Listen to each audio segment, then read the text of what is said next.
আর মাত্র হাতে গোনা আর কয়েকটা দিনের অপেক্ষা। একটু দুর্গাপুজোর দিকে নজর রাখা যাক। রাজা রামমোহন রায়, বিদ্যাসাগর ও মহানায়ক উত্তম কুমারের স্মৃতি বিজড়িত চন্দ্রকোনার জোড়া জমিদারি বাড়ির দুর্গাপুজো পশ্চিম মেদিনীপুর জেলার চন্দ্রকোনা ১ নম্বর ব্লকের জোড়া গ্রামের জমিদার বাড়ির রায় বাহাদুরের পরিবার বধিষ্ণু পরিবার হিসাবে আজও পরিচিত। রাজা রামমোহন রায়, ঈশ্বরচন্দ্র বিদ্যাসাগর ও মহানায়ক উত্তম কুমারের স্মৃতি বিজড়িত জোড়ার জমিদার বাড়ি। রাজা রামমোহন রায়ের বন্ধু ছিল জমিদার রাজীব লোচন রায়। তাই যারা গ্রামে যাতায়াত ছিল রাজা রামমোহন রায়ের, তেমনি যারা জমিদার বাড়ির সাথে সখ্যতা ছিল ঈশ্বরচন্দ্র বিদ্যাসাগরের। জমিদার পরিবারের আমন্ত্রণ যারা স্কুলের স্থাপনা করেছিলেন ঈশ্বরচন্দ্র বিদ্যাসাগর, তৎকালীন সময়ে জমিদার বাড়িতে বেশ কয়েকবার এসেছিলেন বিদ্যাসাগর, এমনই দাবি বর্তমান যারা জমিদার বাড়ির পরিবারের সদস্যদের। এমনকি যারা জমিদার বাড়িতে মহানায়ক উত্তম কুমারের তার অ্যান্থনি ফিরিঙ্গি ছবির শুটিং করেছিলেন, যা অ্যান্থনি ফিরিঙ্গি ছবিতে একটি গানের মাধ্যমে উল্লেখ রয়েছে। সেই গানটি হলো কি করে বললি জগা ভাড়ার গোকুল বৃন্দাবন, যেখানে বামুন রাজা, চাষি প্রজা, চারিদিকে তার বাঁশের বন। এই জাড়ায় জমিদার বাড়িতে কবি গানের আসর বসত। বিখ্যাত কবিয়াল ভোলা ময়রা নাকি এই গান বেঁধেছিলেন, যা অ্যান্থনি ফিরিঙ্গি ছবিতেও তুলে ধরা হয়। এমনই স্মৃতি বিজড়িত যারা জমিদার বাড়ির দুর্গাপুজোও হতো মহা সমারোহে। জমিদার বাড়িতে দুর্গাপুজোর পাশাপাশি কালী, বিষ্ণু দেবতা, শিবসহ একাধিক দেবদেবীর মূর্তি ও মন্দির রয়েছে। এখনও 3 বেলা ভোগ চড়িয়ে নিত্য সেবা করা হয়। সাল 1155 বঙ্গাব্দে, 1748 খ্রিস্টাব্দে যারা জমিদার বাড়ির প্রতিষ্ঠা করেছিলেন রামগোপাল রায়। পরবর্তী সময়ে তার ছেলে রাজা রাজীব লোচন রায় বর্ধমান রাজার থেকে রাজা উপাধি লাভ করেছিলেন। তারপর থেকে জমিদারি আরও বিস্তার লাভ করে এবং তিনি জমিদার বাড়িতে দুর্গাপুজোর সূচনা করেছিলেন। তৎকালীন সময়ে পুজোতে বহু মনীষী আমন্ত্রিত হিসাবে আসতেন বলে জানান জমিদার বাড়ির বর্তমান সদস্যরা। আগে পুজোর সময় কবি গানের আসর, যাত্রাপালা, নঙ্গরখানা চলত। পুজোর 6-7 দিন পাশাপাশি 10 থেকে 15টি গ্রামের মানুষ ভিড় জমাতো পুজোয়। চলত নরনারায়ণ সেবা। রূপোর পালকিতে করে গ্রামের একটি পুকুরে শোভাযাত্রা করে নবপত্রিকা স্নান হতো। বর্তমানে জমিদারিত্ব নেই, তবে রয়ে গিয়েছে জমিদার বাড়ির বিশাল প্রাসাদ, যা এখন ভগ্নপ্রায়। আগাছায় ঢাকা জমিদার বাড়ির 21টি পরিবার এখনও বসবাস করেন, কিন্তু তাদের অধিকাংশই এখন কর্মসূত্রে ভিন রাজ্যে বা ভিন দেশে। তবে পুজোর সময় অনেকেই হাজির হয় জমিদার বাড়ির দুর্গাপুজোয়। এবছর যারা জমিদার বাড়ির দুর্গাপূজা আনুমানিক 226তম বর্ষে পদার্পণ করবে। পুজোর আগের মতোই জৌলুস না থাকলেও এখনও সমস্ত রীতিনীতি মেনেই পুজোর আয়োজন হয়ে থাকে। বৈষ্ণব মতে জমিদার বাড়িতে দুর্গাপুজো হওয়ায় কোনো বলি হয় না।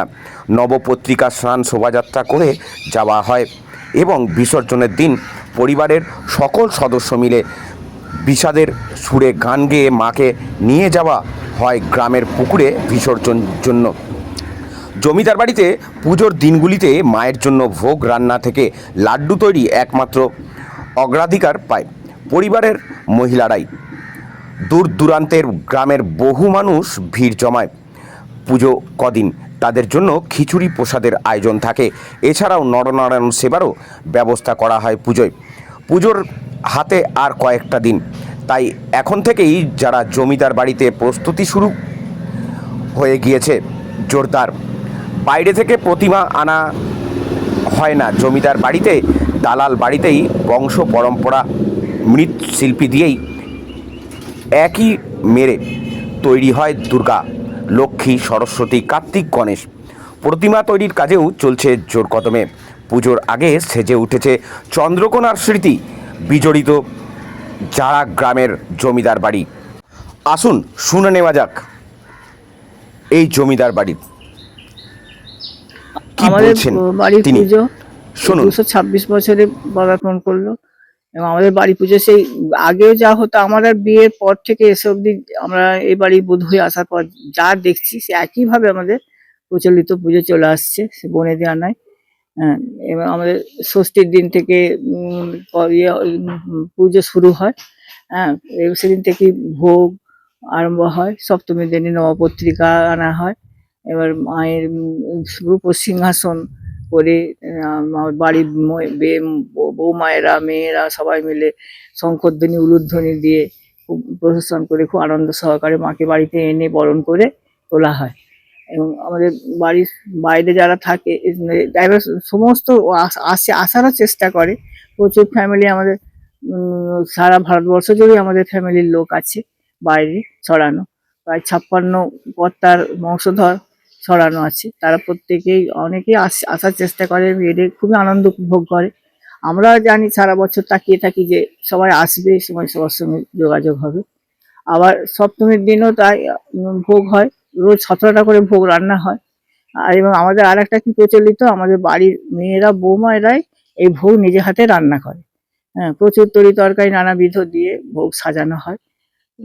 আবার অষ্টমীর দিনও খিচুড়ি ভোগ হবে। প্রত্যেক দিনই আগে খিচুড়ি ভোগ হয়, তারপর সাদা ভোগ হয়।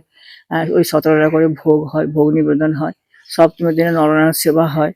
হ্যাঁ, নরনারায়ণ সেবাতে মাছ ভাত প্রচুর দেশের বাইরের বহু লোক আসে, খেয়ে যায়।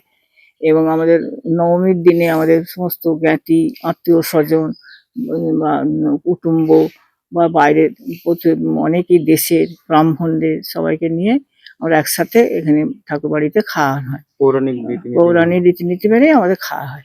এবং আমাদের বিশুদ্ধ সিদ্ধান্তে পুজো হয়, আমাদের কোনো বলি হয় না।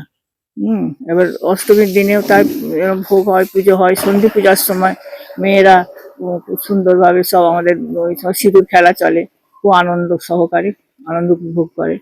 আবার নবমীর দিনেও খাওয়ান দান হয়। দশমীর দিনেও সকালবেলা রীতিনীতি মেনে পুজো ভোগ ইত্যাদি হয়। এবং আমাদের সমস্ত বাড়ির গৃহলক্ষ্মী ওইখানে থাকে পুজো 4 দিন।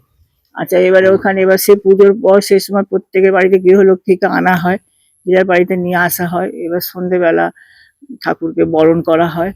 তো বাড়ির মেয়েরা বউরা মিলে বরণ করে ঠাকুরকে যখন বিসর্জন নিয়ে যাওয়া হয়, তখন এবার আমাদের আগে বাহকরা কাঁধে করে নিয়ে যেত, এখন গাড়িতেই যায়।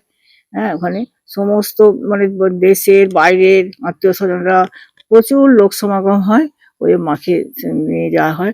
ওখানে আমাদেরই এক পুকুর আছে, ভারবতখানা বলে, ওখানে বিসর্জন করে বাজারের কাছ থেকে সব আনন্দে ছেলেরা নাচতে নাচতে বাজনার সঙ্গে বাজনার তালে তালে নাচতে নাচতে আসে। এসে এবং তখন একটা সবারই মনে বিষাদের ছায়া। তখন আসবার সময় সব ছেলেরা একটা আমাদের পূর্ব প্রচলিত সে গান আছে, যা ওরা সে বরাবরই গেয়ে আসে, গেয়ে গেয়ে নেচে নেচে আসে। যাস নে জননী মাগো ধরি দুটি রাঙা পায়। ওই গানটি গেয়ে গেয়ে ওরা আসে, এসে এবং ঠাকুর দালানে বেশ ঘণ্টাখানেক ওরা খুব আনন্দ করে, নাচানাচি করে। ওই এবং ওইখানে আমাদের শান্তি জল বা প্রণাম আশীর্বাদ ওইখানে আমাদের মিষ্টিমুখ ওখানেই সারা হয়ে যায়। ওই এবার যে যার বাড়িতে সবাই বিষাদের ছায়া নিয়ে বাড়িতে আসা হয়। আবার একটা বছর সবাই অপেক্ষা করে।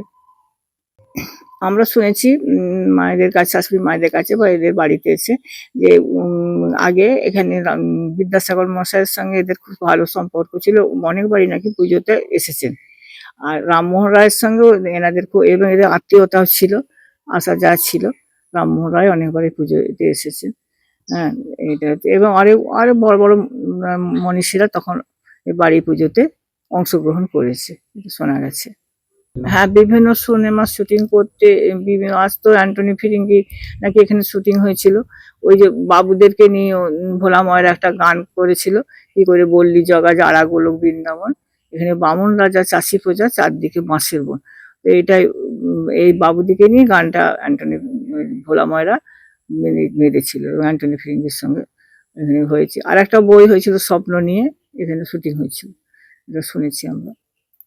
হ্যাঁ, আগে আগে সে আমাদের রীতিনীতি মেনেই পুজো এখনো চলে। হ্যাঁ, আগে যেমন 12 দিন করে যাত্রা হতো, সেটা এখন হয় না। তেমন এখন ছেলেরা সব নবমীর দিনটা সাংস্কৃতিক অনুষ্ঠান করে নিজেরা, এইসব নিয়ে আনন্দ করে। আপনার নাম? আমার নাম মীরা রায়। আপনি রাজবাড়ি? রাজবাড়ি বধূ, গৃহবধূ।